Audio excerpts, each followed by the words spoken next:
ಒಂದು ಶಾಲೆಯ ಆವರಣದಲ್ಲಿ ಕೆಲ ಮಕ್ಕಳು ಆಟ ಆಡ್ತಿದ್ದಾರೆ. ಆದ್ರೆ ಅನು ಎಂಬ ವಿದ್ಯಾರ್ಥಿನಿ ಮರದ ಬಳಿ ಬೇಜಾರ್ನಲ್ಲಿ ಕೂತಿದ್ದಾಳೆ. ಅವಳ ಕೈಯಲ್ಲಿ ಕೆಲವೊಂದು ಫಾರ್ಮ್ಗಳಿವೆ.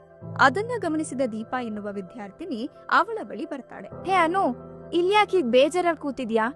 ಬಾ ಆಟ ಆಡೋಣ. ನಾನ್ ಬರಲ್ಲ ದೀಪಾ, ನೀನ್ ಹೋಗಿ ಆಟ ಆಡು. ಯಾಕೆ, ಏನಾಯ್ತು? ಈಗ ಯಾಕೆ ಬೇಜಾರಾಗಿದ್ಯಾ? ನಾನು ಸ್ಕಾಲರ್ಶಿಪ್ಗೆ ಅಪ್ಲೈ ಮಾಡ್ಬೇಕಿತ್ತು. ಅದಕ್ಕಾಗಿ ಆದಾಯ ಪ್ರಮಾಣ ಪತ್ರ ಬೇಕಿತ್ತು. ಅದಕ್ಕಾಗಿ ಅರ್ಜಿ ಹಾಕ್ಬೇಕು. ಅದನ್ನೇ ಯೋಚನೆ ಮಾಡ್ತಾ ಕೂತಿದ್ದೀನಿ. ಅದಕ್ಕೆ ಯಾಕೆ ತಲೆ ಕೆಡ್ಸ್ಕೊಳ್ತ್ಯಾ? ನನ್ ಹತ್ರ ಒಂದು ಉಪಾಯ ಇದೆ. ಉಪಾಯನಾ? ಏನು? ಅಟಲ್ ಜಿ ಜನಸ್ನೇಹಿ ಕೇಂದ್ರಕ್ಕೆ ಹೋಗಿ ಸಕಾಲ ಕಾಯ್ದೆಯಡಿ ನೀನು ಬಯಸಿದ ಸೇವೆಗೆ ಅರ್ಜಿ ಹಾಕು. ನಿನಗೆ 21 ಕೆಲಸ ದಿನಗಳಲ್ಲಿ ಆದಾಯ ಪ್ರಮಾಣ ಪತ್ರ ಸಿಗುತ್ತೆ. ಹೌದಾ? ಎಂತ ಖುಷಿ ವಿಚಾರ ಹೇಳ್ದೆ. ಆದ್ರೆ ಒಂದ್ ವೇಳೆ ಬರ್ಲಿಲ್ಲ ಅಂದ್ರೆ? ನೀನು ಅದಕ್ಕೂ ಯೋಚನೆ ಮಾಡ್ಬೇಕಾಗಿಲ್ಲ.